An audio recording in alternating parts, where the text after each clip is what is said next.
नमस्कार, मैं शिवानी राय। आज जैसे कि हम सभी को पता ही है कि यूजीसी नेट का एग्ज़ाम होने वाला है आगामी भविष्य में। तो आज का प्रैक्टिस सेट है यूजीसी एनटीए नेट जेआरएफ परीक्षा दिसंबर 2020 का।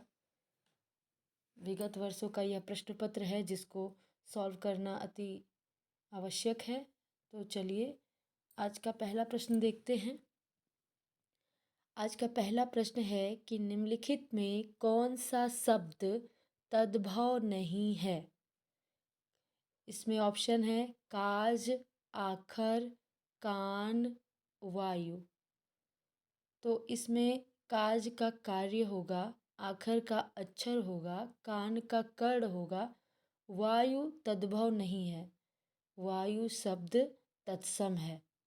जैसे कि यहाँ पर व्याख्या भी दिया हुआ है कि दिए गए विकल्पों में से वायु तद्भव शब्द न होकर तत्सम के अंतर्गत आता है, जबकि कान, काज और आखर तद्भव शब्द है जिनके तत्सम क्रमशः कर्ण, कार्य और अक्षर होंगे। दूसरा प्रश्न है कि निम्नलिखित में कौन सा शब्द यौगिक है, रूढ़ नहीं। तो इसमें ऑप्शन ए सही होगा, जलद। जलद शब्द यौगिक है, रूढ़ नहीं है। जलद शब्द बना है जल प्लस द। जल का अर्थ होता है पानी और द का अर्थ होता है देने वाला, पानी देने वाला अर्थात जलद। व्याख्या है उपर्युक्त प्रश्न का सही विकल्प जलद होगा। जलद जल पानी प्लस द अर्थात देने वाला शब्दों से मिलकर बना है, अतः यौगिक शब्द है। तो जलद एक यौगिक शब्द है, जबकि नाक, कान और पर रूढ़ शब्द के अंतर्गत आते हैं। यहाँ पर ध्यान देने योग्य यह बात है कि जिन शब्दों का अर्थ नहीं निकलता है वो रूढ़ शब्द होते हैं। जिनको करने पे अलग नहीं होता है, अलग अर्थ नहीं निकलता है, जैसे कि कान। तो का और न अगर भिन्न भिन्न कर दिया जाए तो इसका कोई अर्थ नहीं निकलेगा। तो कान एक रूढ़ शब्द है। निम्नलिखित में से तीसरा प्रश्न है कि निम्नलिखित में से कौन सी भाषा आर्य भाषाओं के अंतर्गत नहीं आती। तो अरबी नहीं आती है।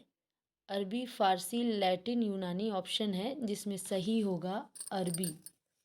विकल्पों में दी गई भाषाओं में अरबी भाषा आर्य भाषा के अंतर्गत नहीं आती, अपितु यह सामी भाषा के अंतर्गत आती है। तो अरबी के साथ साथ तुर्की भी आती है सामी भाषा के अंतर्गत, जबकि लैटिन, यूनानी एवं फारसी आर्य भाषा के अंतर्गत आने वाली भाषाएं हैं। चौथा प्रश्न देखते हैं। प्रश्न है तारीख निम्नलिखित में से किस भाषा का मूल शब्द है। ए पोर्तुगीज, बी अरबी, सी तुर्की, डी हिंदी। तो इसमें जो तारीख है वह अरबी शब्द है। तारीख शब्द अरबी भाषा का है। आदमी, औरत, कमर, चश्मा आदि अरबी भाषा के अन्य शब्द है। आदमी, औरत, कमर, चश्मा आदि अरबी भाषा के अन्य शब्द है, जबकि पेरू, पादरी और पुर्तगाली ये भाषा के शब्द हैं।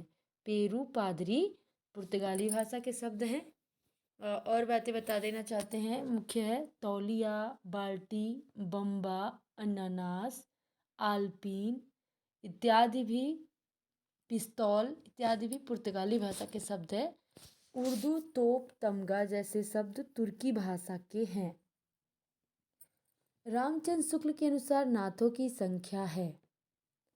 बहुत महत्वपूर्ण प्रश्न, पांचवा प्रश्न है रामचंद्र शुक्ल के अनुसार नाथों की संख्या है। व्याख्या है प्रसिद्ध हिंदी आलोचक रामचंद्र शुक्ल के अनुसार नाथों की संख्या 9 है। 9 नाथों के नाम क्रमशः इस प्रकार है। पहले हैं नागार्जुन, जड़भरत, हरिश्चंद्र, सत्यनाथ, भीमनाथ, गोरक्षनाथ, गोरक्षनाथ को गोरखनाथ भी कहते हैं, चरपटनाथ, जलंधर और मलयार्जुन। इस प्रकार आचार्य रामचंद्र शुक्ल ने इन्हें 9 नाथ माने हैं। छठवां प्रश्न है,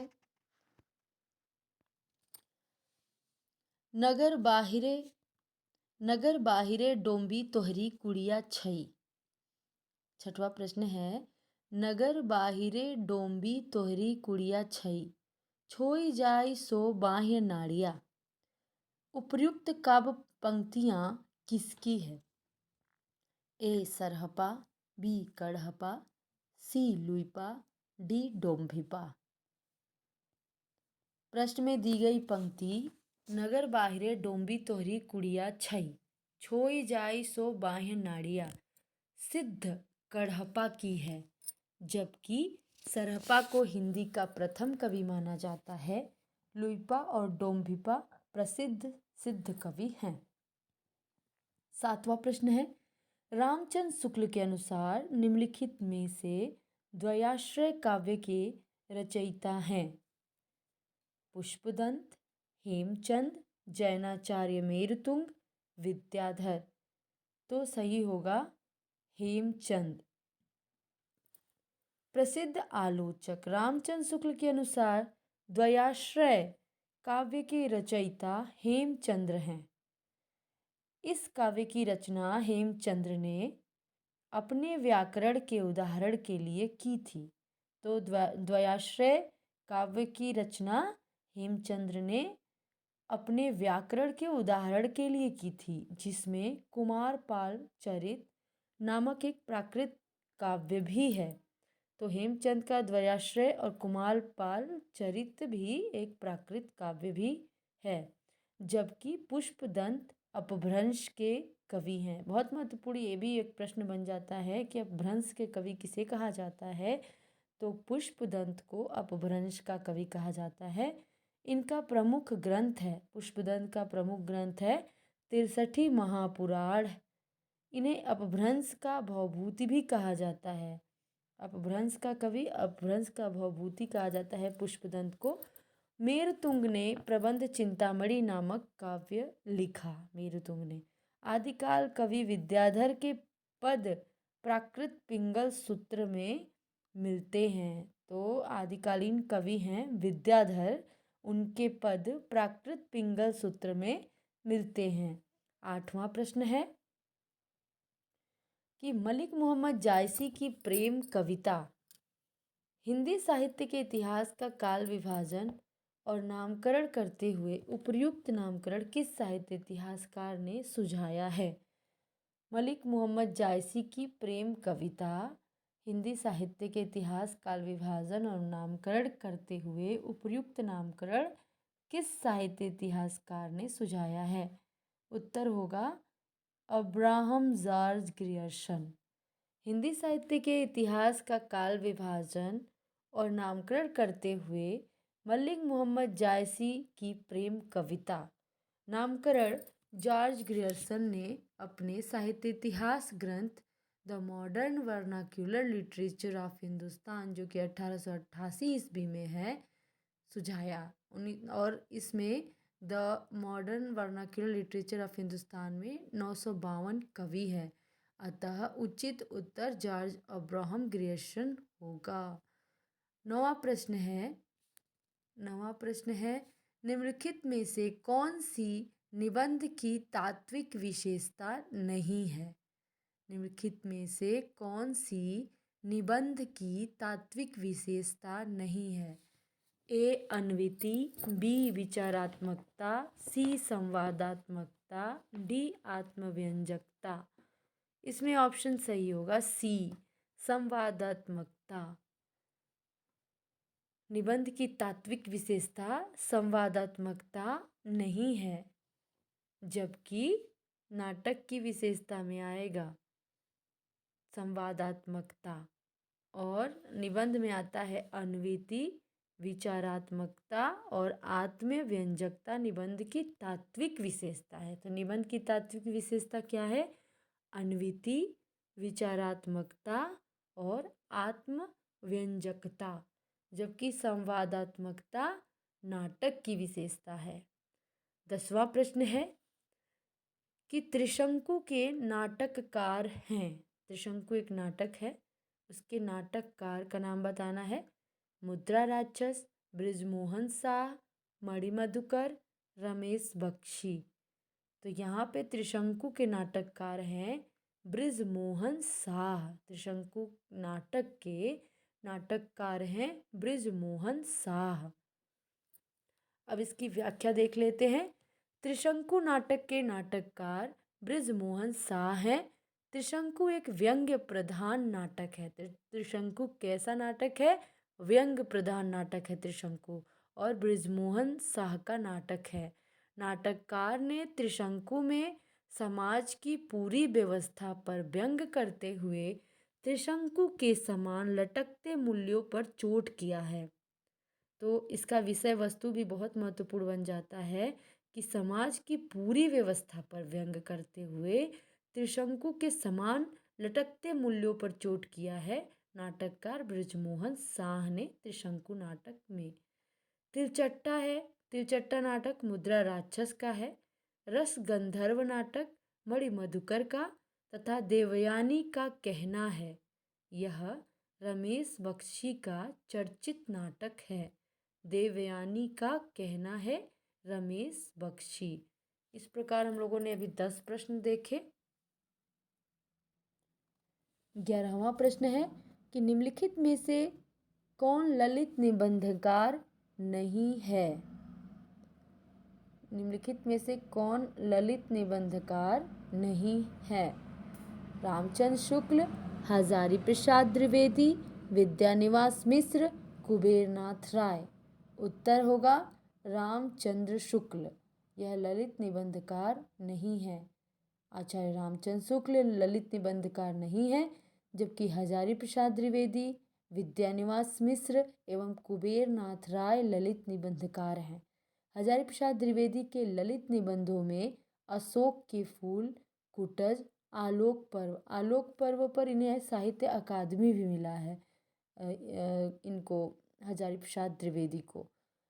विद्यानिवास मिश्र के ललित निबंधों में चितवन की छाह, हल्दी दूब, तुम चंदन हम पानी, आंगन का पंछी और बंजारा मन आदि तथा कुबेरनाथ राय का प्रिया नीलकंठी, रस आखेटक, गंधमादन, विषाद योग, निषाद बांसुरी आदि प्रमुख ललित निबंध है। चिंतामणि आचार्य रामचंद्र शुक्ल के निबंधों का संग्रह है, जिसमें मनोविकार संबंधी एवं सैद्धांतिक निबंध शामिल है। 12वां प्रश्न है लाला ब्रजकिशोर और मुंशी चुन्नीलाल निम्नलिखित में से किस उपन्यास के पात्र हैं? तो लाला भाग्यवती, नूतन ब्रह्मचारी, रहस्य कथा, परीक्षा गुरु। उत्तर होगा परीक्षा गुरु, जो कि बहुत ही महत्वपूर्ण यह उपन्यास है और नेट के पाठ्यक्रम में भी है। लाला ब्रजकिशोर एवं मुंशी चुन्नीलाल लाला श्रीनिवास दास के उपन्यास परीक्षा गुरु 1882 उपन्यास के पात्र हैं, जिसे शुक्ल जी ने भी पहला उपन्यास माना है। भाग्यवती 1877 ईस्वी का है। भाग्यवती को गोपाल राय ने पहला माना है, नहीं, पहला देवरानी जेठानी कहानी को गोपाल राय ने माना है। भाग्यवती श्रद्धाराम फिलौरी का एवं नूतन ब्रह्मचारी 1886 तथा रहस्य कथा 1889 उपन्यास बालकृष्ण भट्ट का है। तो यहाँ पे देवरानी जेठानी की कहानी जो है, जो कि 1870 ईस्वी में है, उसे पहला उपन्यास माना है गोपाल राय ने। दूसरा आता है भाग्यवती 1877 ईस्वी में है, इसे विजय शंकर मल्ल ने माना है पहला उपन्यास। और जो ये परीक्षा गुरु 1882 ईस्वी, इसे रामचंद्र शुक्ल ने माना है पहला उपन्यास। नूतन ब्रह्मचारी 1886, ये बहुत महत्वपूर्ण ये भी उपन्यास है। नूतन ब्रह्मचारी 1886 तथा रहस्य कथा है 1889 उपन्यास बालकृष्ण भट्ट का है। 13वां प्रश्न है कि आधुनिक ईरान की पृष्ठभूमि पर रक्त रंजित क्रांति का चित्रण निम्नलिखित में से किस उपन्यास में किया गया है?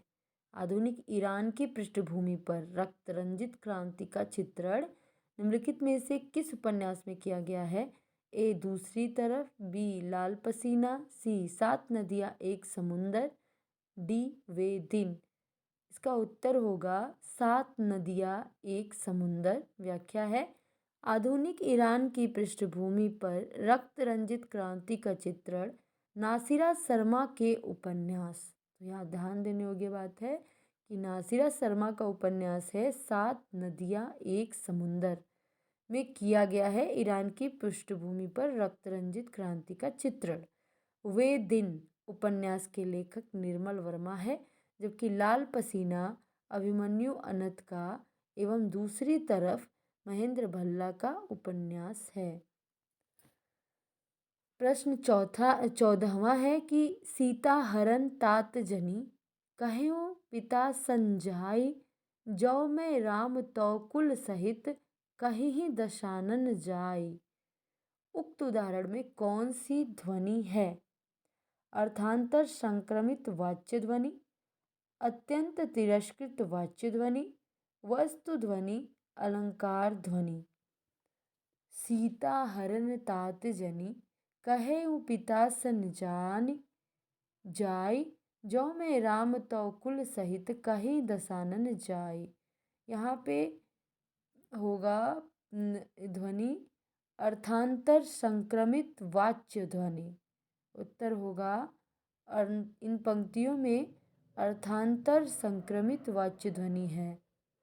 सीता हरण तात जनी कहेउ पिता सन जाई, जो में राम तो कुल सहित कहीं दसानन जाई। पंक्तियों में अर्थांतर संक्रमित वाच्य ध्वनि है।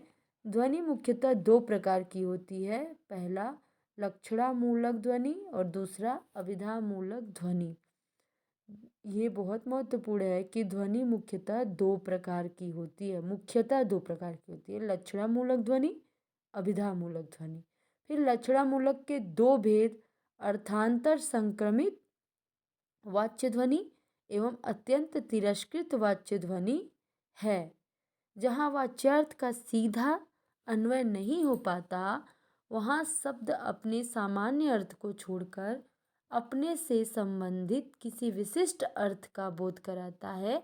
अर्थात जब वाच्यार्थ अर्थांतर में संक्रमित हो जाए उसे अर्थांतर संक्रमित वाच्य ध्वनि कहते हैं। 15वां प्रश्न है, देश प्रेम है क्या? प्रेम ही तो है। इस प्रेम का आलंबन क्या है?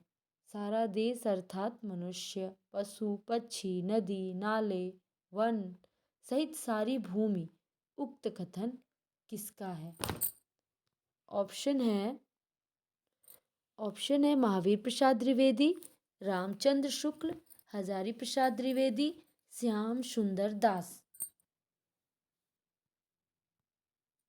इसका उत्तर होगा कि देश प्रेम है क्या? प्रेम ही तो है।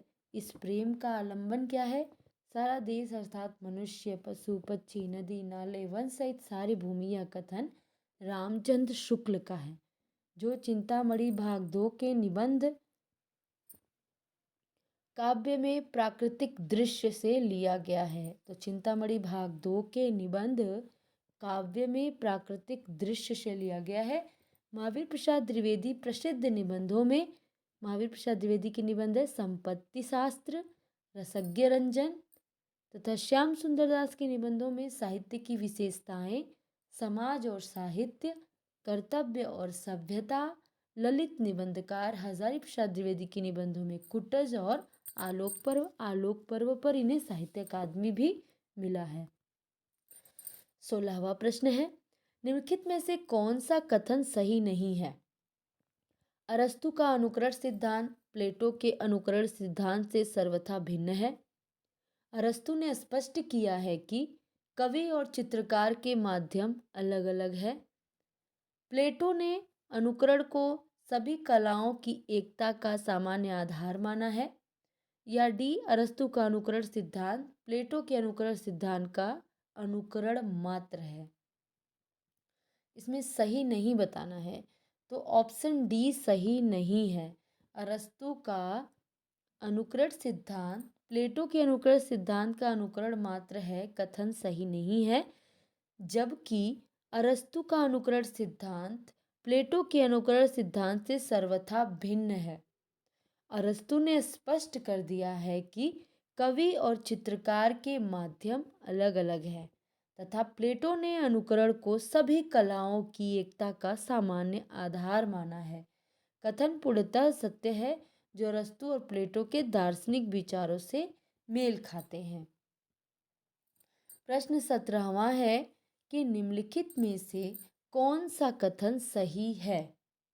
ए, वर्ड्सवर्थ की प्रसिद्ध कृति बायोग्राफिया लिटरेरिया ने कल्पना के सिद्धांत का विस्तृत विश्लेषण है। बी है, सैमुअल टेलर कॉलरिज और विलियम वर्ड्सवर्थ के गुरु शिष्य का संबंध था और कल्पना के संबंध में दोनों के मतैक्य का यह एक महत्वपूर्ण कारण था। सी है, कॉलरिज के अनुसार किसी कलाकृति का मूल्य उसकी कलात्मकता में ही है, उसके बाहर नहीं। डी, कल्पना को कॉलरिज केवल काव्य सर्जन के लिए अनिवार्य मानते हैं, आलोचना में उसकी भूमिका नहीं होती।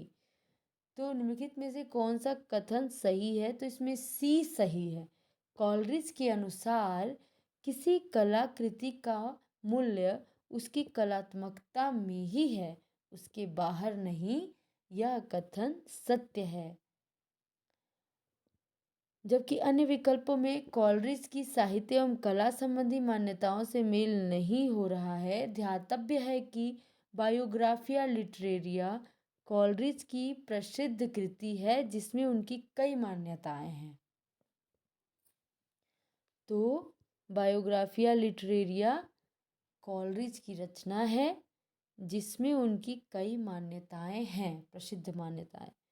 प्रश्न 18वां है कि निम्नलिखित में से किस बिंदु पर महात्मा गांधी तथा डॉक्टर भीमराव अंबेडकर के बीच मतभेद था। ऑप्शन है अहिंसा, अलग मतदाता सूची, करुणा, लोकतंत्र। उत्तर होगा अलग मतदाता सूची। अलग मतदाता सूची पर महात्मा गांधी और डॉक्टर भीमराव अंबेडकर के बीच मतभेद था। गोलमेज सम्मेलन के दौरान महात्मा गांधी ने दलित वर्गों के लिए पृथक निर्वाचिका प्रस्ताव के विरुद्ध दलील पेश की थी कि अस्पृश्यों होगा के लिए पृथक निर्वाचन का प्रावधान उनके लिए अस्थायी दास्ता का रूप ले लेगा। जबकि अंबेडकर ने कहा कि हमारे सामने एक ऐसा वर्ग है जो निश्चय ही अस्तित्व के संघर्ष में खुद को कायम नहीं रख सकता। इन परिस्थितियों में सभी निष्पक्ष सोच वाले व्यक्ति इस बात पर सहमत होंगे कि आज सबसे बड़ी आवश्यकता यही है कि ऐसे अपंग समुदाय के पास संगठित निरंकुशता के विरुद्ध जीवन के संघर्ष का एकमात्र रास्ता यही है कि उसे राजनीतिक सत्ता में हिस्सा मिले जिससे वह अपनी रक्षा कर सके। अन्य दिए गए विकल्प असंगत है। प्रश्न 19वां है कि निम्नलिखित में से कौन सा उत्तर आधुनिकता का तत्व नहीं है। प्रश्न ध्यान दीजिएगा, निम्नलिखित में से कौन सा उत्तर आधुनिकता का तत्व नहीं है। तो ऑप्शन है विकेंद्रीकरण, विखंडन, केंद्रवाद, स्थानीयता। तो यहाँ पर केंद्रवाद है, तो ये उत्तर आधुनिकता का तत्व नहीं है। उत्तर आधुनिकता का तत्व है विकेंद्रीयता, विखंडन, स्थानीयता। उत्तर आधुनिकता के प्रमुख तत्व है। आधुनिकता का अगला चरण उत्तर आधुनिकता है जो निरंतर गतिशील है। आधुनिकता का अगला चरण उत्तर आधुनिकता है जो निरंतर गतिशील है। उत्तर आधुनिकता का कोई केंद्रवर्ती रूप नहीं बना या बन सकता है, क्योंकि उत्तर आधुनिकता एक प्रकार से विकेंद्रीकरण की सतत प्रक्रिया है। इसमें साहित्य, संस्कृति, दर्शन, आदि तर्कवादी सिद्धांतों का विखंडन है। इसमें स्थानीयता के गुण भी मौजूद रहते हैं।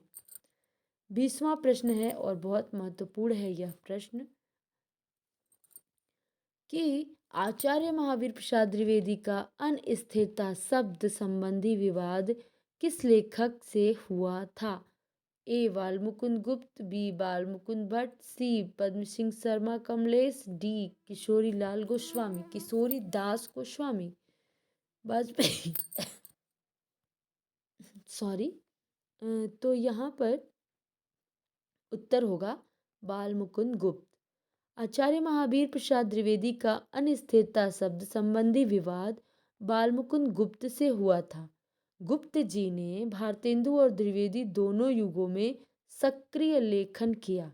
उनकी ख्याति उनके लिखे शिव शंभू के चिट्ठे से है। बालमुकुंद गुप्त की ख्याति उनके लिखे शिव शंभू के चिट्ठे से है। गुप्त जी के निबंधों की शैली व्यंग्यपरक होती थी, अर्थात बालकृष्ण भट्ट की जो शैली होती थी निबंधों की वह व्यंग्यपरक होती थी। बालकृष्ण भट्ट भारतेंदु युग के प्रसिद्ध निबंधकार हैं, जिनके प्रसिद्ध निबंधों में आत्मनिर्भरता, कल्पना, शब्द का आकर्षण शक्ति आदि प्रमुख है। किशोरीदास वाजपेयी को हिंदी का पाणिनि कहा जाता है।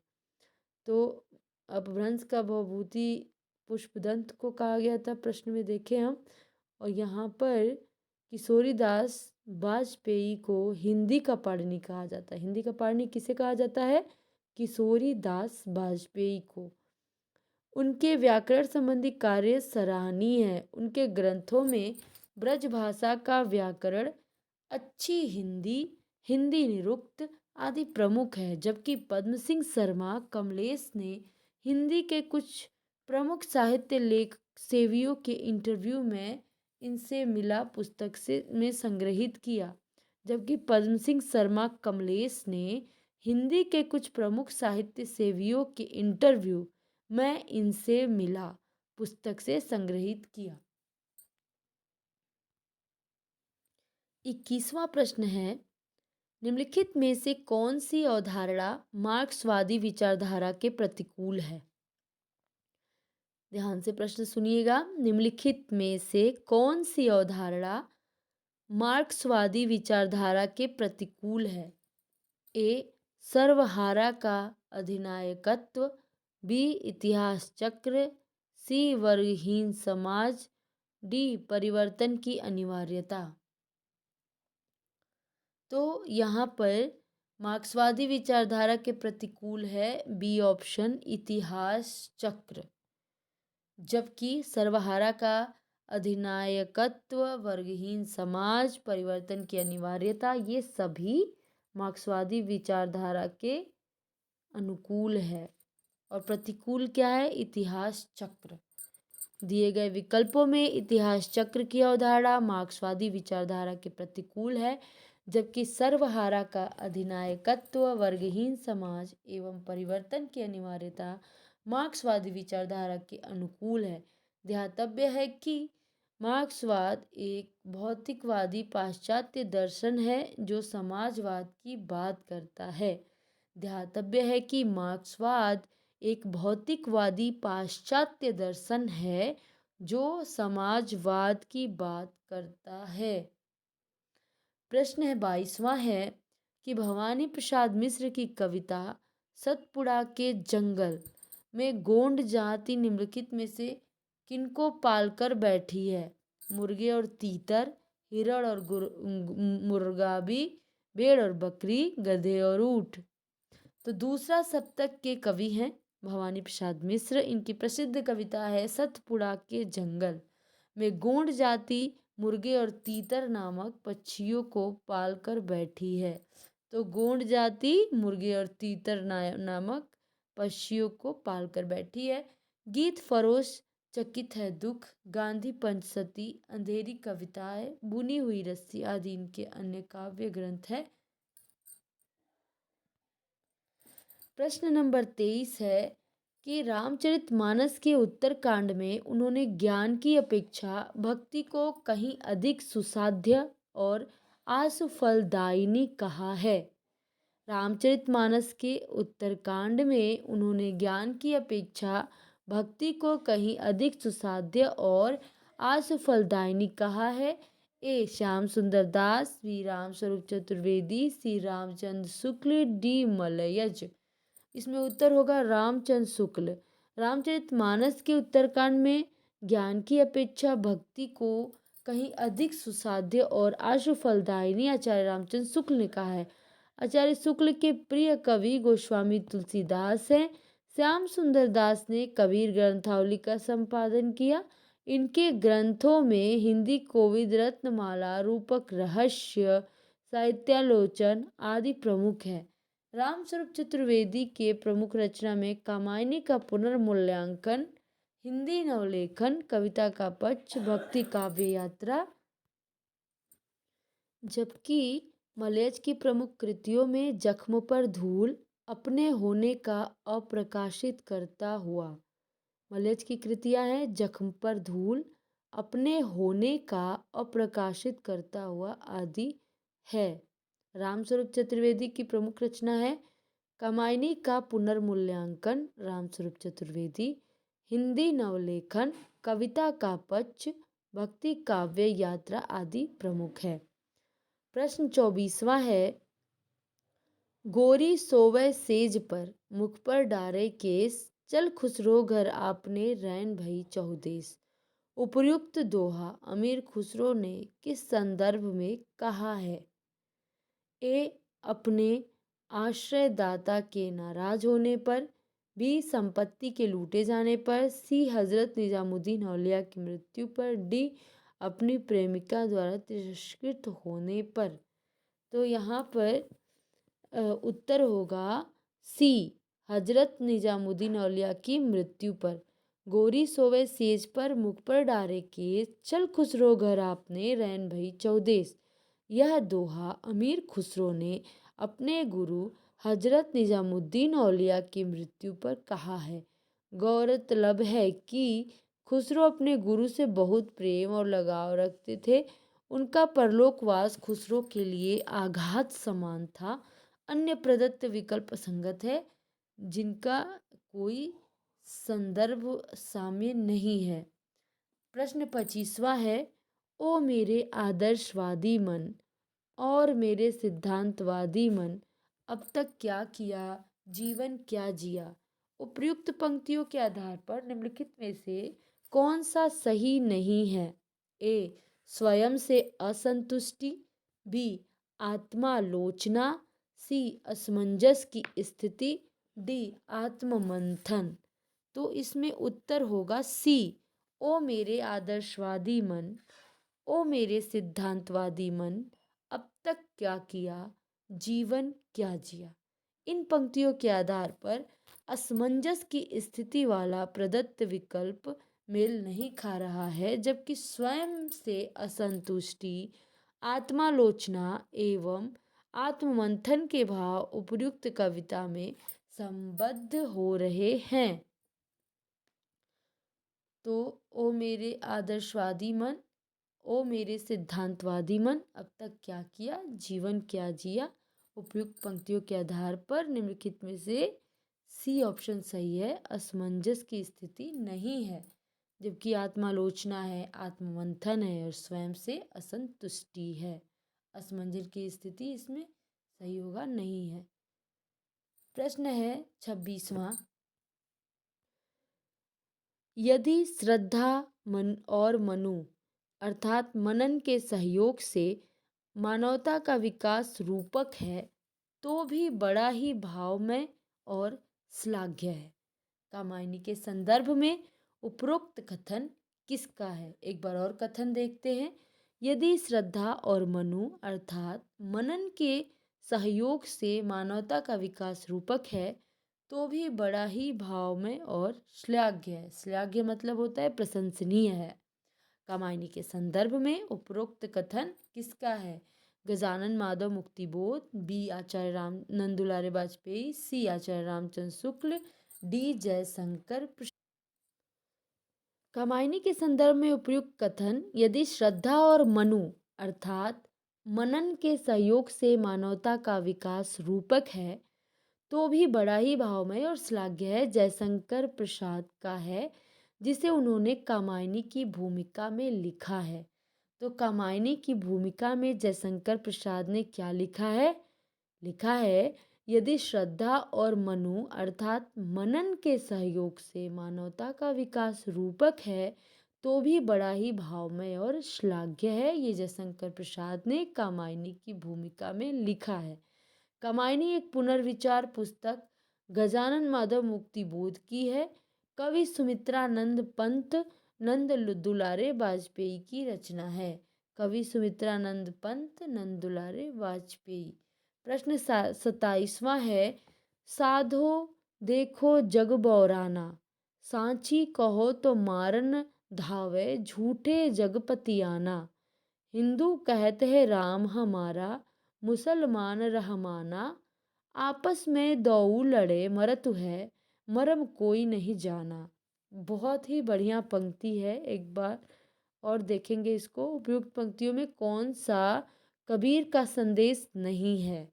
धार्मिक असहिष्णुता, धार्मिक सद्भाव, सांप्रदायिक सौहार्द, एकेश्वरवाद की प्रतिष्ठा। इसमें जो है धार्मिक असहिष्णुता नहीं है। एक बार पंक्ति देख लेते हैं कि साधो देख जग बौराना, सांची कहो तो मारन धावे झूठे जगपतियाना। हिंदू कहते राम हमारा, मुसलमान रहमाना। आपस में दो लड़े मरतु है, मरम कोई नहीं जाना। इन पंक्तियों में धार्मिक असहिष्णुता का संदेश नहीं है, जबकि धार्मिक सद्भाव, सांप्रदायिक सौहार्द और एकेश्वरवाद की प्रतिष्ठा का संदेश उपयुक्त पंक्तियों में मौजूद है। कबीर निर्गुण भक्ति धारा के ज्ञानाश्रयी शाखा के प्रमुख कवि हैं, जिनकी रचना साकी सबद और रमैनी है, जिसे धर्मदास ने बीजक नाम से संपादित किया था। प्रश्न 28वां है, करम बीबी और सरफराज निम्नलिखित में से किस उपन्यास के पात्र हैं? जिंदगी नामा, सूरजमुखी अंधेरे के, डार से बिछुड़ी, यारों के यार। करम बीबी और सरफराज नामक पात्र जिंदगी नामा नामक उपन्यास के हैं, जिसकी रचना कृष्णा सोबती ने 1779 ईस्वी में की। तो जिंदगी नामा का जो प्रकाशन वर्ष है 1979 ईस्वी है। कृष्णा सोबती की रचना है जिंदगी नामा 1979 में। और डार से बिछुड़ी सूरजमुखी अंधेरे के 1972 में है। यारों के यार भी कृष्णा सोबती की अन्य रचनाएं हैं। 29वां प्रश्न है कि मानस का हंस उपन्यास के पात्र नहीं है। बेनी माधव, पंडित गंगाराम, गंगेश्वर मंगलू, वीरपाल सिंह जाह्नवी, नंददास शिवचरण वैद्य। इसमें जो सी ऑप्शन है वीरपाल सिंह जाह्नवी, ये पात्र नहीं है मानस के हंस के। वीरपाल सिंह जाह्नवी पात्र युग्म अमृतलाल नागर के उपन्यास मानस का हंस से संबंधित नहीं है, जबकि बेनी माधव, पंडित गंगाराम, गंगेश्वर मंगलू, नंददास शिवचरण वैद्य मानस का हंस के पात्र है, जो उपन्यासों की कथा वस्तु में समय समय पर आते हैं। बेनी माधव, पंडित गंगाराम, गंगेश्वर मंगलू, नंददास शिवचरण वैद्य इत्यादि आते हैं। प्रश्न है 30वां और आज 30 तक देखेंगे क्योंकि वीडियो लंबा हो जाएगा। निम्नलिखित में से किस उपन्यास में उत्तर प्रदेश के पूर्वांचल के एक कस्बा नुमा गाँव शिवपालगंज की कहानी वर्णित है? तो होगा इसमें उत्तर राग दरबारी, आधा गांव, जल टूटता हुआ, गली आगे मुड़ती है। तो इसमें उत्तर है राग दरबारी। राग दरबारी उपन्यास में उत्तर प्रदेश के पूर्वांचल के कस्बा नुमा गांव शिवपालगंज की कहानी वर्णित है, जो प्रसिद्ध उपन्यासकार श्रीलाल शुक्ल द्वारा लिखा गया व्यंग्यात्मक शैली का है। जबकि आधा गांव उपन्यास में उत्तर प्रदेश के गाजीपुर जिले के गंगौली गांव की कहानी है, आधा गांव में, जिसकी रचना राही मासूम रजा ने की है। गली आगे मुड़ती है उपन्यासकार है शिव प्रसाद सिंह की कृति है, और जल टूटता हुआ उपन्यास रामचंद्र शुक्ल का है, धन्यवाद। आज यहीं तक। बहुत बहुत धन्यवाद।